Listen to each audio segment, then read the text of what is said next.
आज की कहानी है परदेसियों से ना आँखियाँ मिलाना। परदेसी शब्द से मेरा पहला परिचय भारतीय फिल्मों के माध्यम से ही हुआ।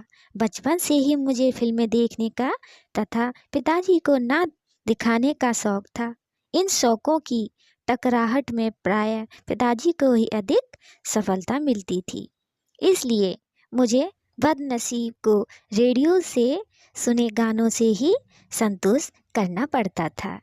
इसी संतोष के दौरान जब मैंने यह गाना सुना कि परदेसियों से ना आँखियाँ मिलाना, तो मैं बहुत परेशान हो उठा। मेरा हृदय नायिका के प्रति दया से भर उठा। मैंने सोचा कि आखिर परदेसियों से आँखियाँ मिलाने में क्या परेशानी है।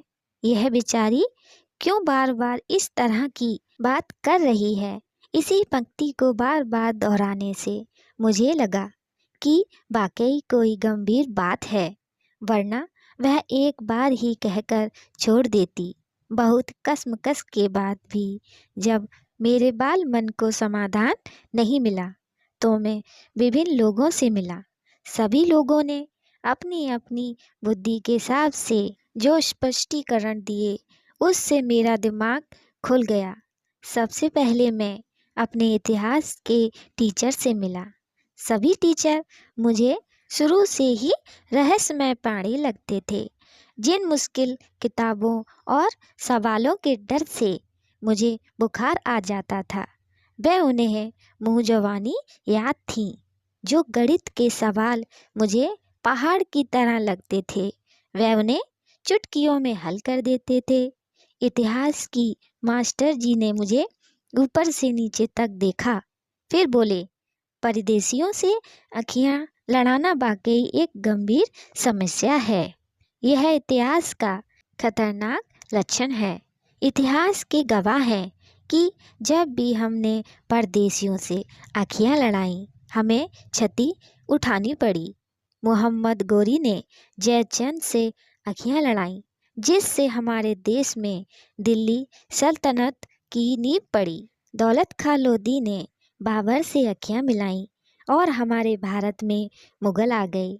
इसी तरह ईस्ट इंडिया कंपनी को ले ये परदेसी कंपनी हमारे यहाँ सद्भावनापूर्ण तरीके से व्यापार करने आई थी। बातों ही बातों में लड़ाई गई। आँखियों के परिणाम में हमें गुलामी झेलनी पड़ी।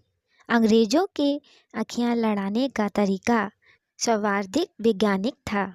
उन्होंने कभी निजाम से, कभी मराठों से, कभी सिखों से, कभी गोरखों तक, कभी राजपूतों से आँखियाँ लड़ाई।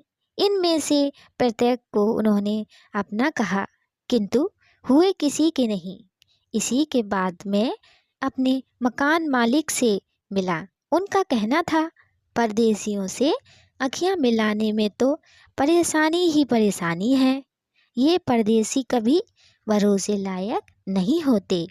आपने यदि थोड़ी सी भी आँखियाँ मिला ली हैं, तो बस फिर समझो कि टाइम पर किराया नहीं मिलेगा। और तो और आँखियाँ मिलाने के बाद अतिरिक्त मन का भी खतरा है। फिर मैं नेताजी के पास चला गया। नेताजी मेरे पड़ोस में ही रहते थे। जब राजनीति के बारे में मैं अधिक नहीं जानता था, बस इतना अवश्य जानता था कि भारत में बहुदलीय व्यवस्था है, क्योंकि नेताजी प्रायः नई नई पार्टियां बदलते रहते थे। वह मेरे इस सवाल पर मुस्कुराए और बोले, बेटा, तुम इस देश के भविष्य हो। तुम क्यों इन चक्रों में पड़कर अपना भविष्य अंधकार में कर रहे हो। तुम्हें अभी बहुत आगे बढ़ना है। परदेसियों की आँखियों के चक्कर में पड़कर तुम देश की सेवा से मुंह मोड़ना चाहते हो। नहीं, यह बिल्कुल गलत है। तुम हमारी पार्टी में आ जाओ। फिर हम उनकी बातें सुनकर मैं भाग निकला और हड़बड़ाहट में शर्मा जी से जा टकराया। शर्मा जी एक सरकारी दफ्तर में बाबू थे। ऐसे दफ्तर में जहां हजारों रुपए महीने की ऊपरी आय थी। उन्होंने मेरी हड़बड़ाहट का कारण जानना चाहा। क्या बात है बेटा, क्या पहाड़ टूट पड़ा है? मैंने इन्हें ईमानदारी से अपनी समस्या बतला दी।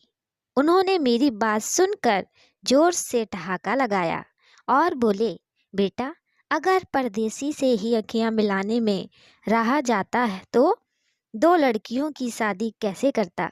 परदेसियों से अखियां मिलाने का मतलब है मुफ्त में काम कर देना। इसीलिए मैं ना तो ऑफिस में आने वाले से सीधे मुंह बात करता और ना आँखियां मिलाता। यह एक सफल प्रशासक के गुण हैं। मैं आसमगस में पड़ा पड़ा सोचता रहा। तभी डॉक्टर अंकल आते हुए दिखाई दिए। मैं तेजी से उनके पास गया। वह जल्दी में थे, फिर भी उन्होंने मेरी बात सुनी। वैसे परदेसियों से आँखियां मिलाने में कोई परेशानी तो नहीं है, फिर भी यह सावधानी रख लेना जरूरी है कि परदेसियों को आई फ्लू तो नहीं है। यदि आंख मिलाना अधिक जरूरी हो तो चश्मा लगा लेना चाहिए और कभी भी कुछ हो जाए तो आई ड्रॉप की 2-2 बूंद हर 6 घंटे में और गोलियां, बाकी मेरे बस के बाहर था। मैंने सर पर दौड़ लगाई।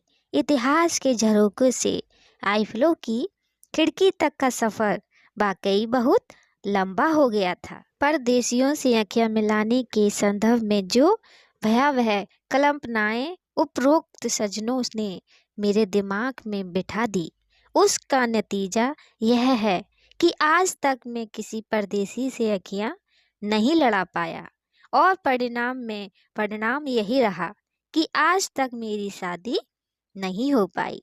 दोस्तों, कहानी कैसी लगी कमेंट में बताइएगा, लाइक सब्सक्राइब शेयर भी कीजिएगा हमारी अगली कहानी के लिए। राधे राधे।